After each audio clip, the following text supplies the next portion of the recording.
我的名字是郑志成，那我就读的学系是一所大学生物科技系。那我的经历是我现在就读的研究所是台湾大学渔业科学研究所，那目前刚毕业。我目前的企业是没有，但是我在一所大学刚毕业的时候呢，我选择的是就读研究所。那有些同学他可能会毕业之后就开始就业嘛，那我选择的是继续深造，那继续研读这个研究所。那我现在目前待研究所是台湾大学渔业科学研究所，那我所在的这一个单位是中央研究院临海工作研究站。对，那我目前还刚毕业这样子。在一所大学印象最深刻的其实是这个一个叫专讨的，也就是我们说进实验室。那最印象最深刻的，也就是我们的这个指导老师王于琦教授。那在这一门课呢，主要是进入实验室去提早去磨练你成为一个能够有专业的这一个研究的一个研究员。那在大学的这一个进实验室呢，你在当中可以学到非常多关于有关实验的，还是你这个报告的，以及怎么教你这个去研读这一个 paper， 就是我们说的期刊。那在当中，老师也会帮助我们非常多的这一个，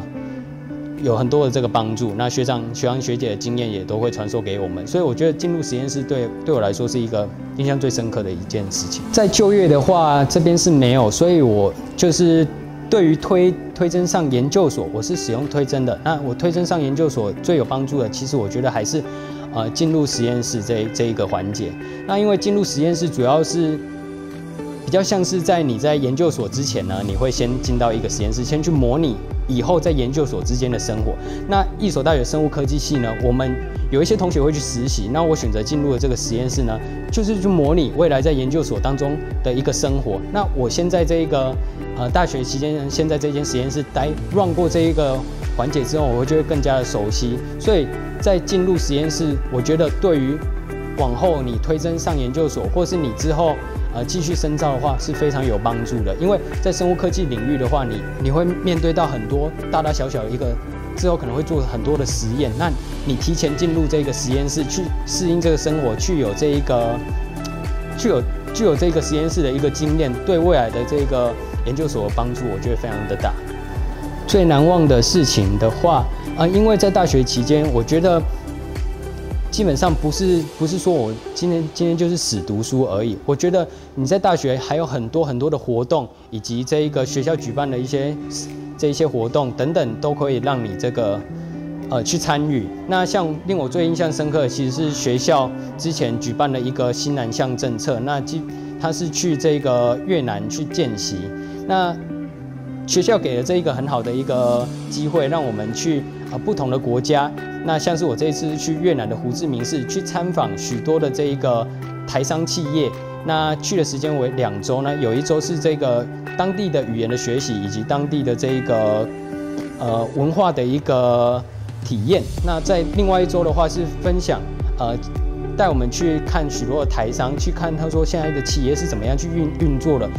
就算我是生物科技系的，但是我去到那边，我不一定是参观医学相关的虽然我们那天有去参观一些药厂等等，但是除此之外，我们还去看了许多的家具厂。那在台湾的一个企业如何在异地去生根，这样子发展。那我们未来有没有机会到那样的地方去这一个继续的就业等等的？我觉得这个新南向政策对我来说印象非常的深刻，很难有这个机会，那去到不一样的国家去体验这样子。对一所大学的学弟妹们，我想说的是，你在大学期间不一定是只有读书而已。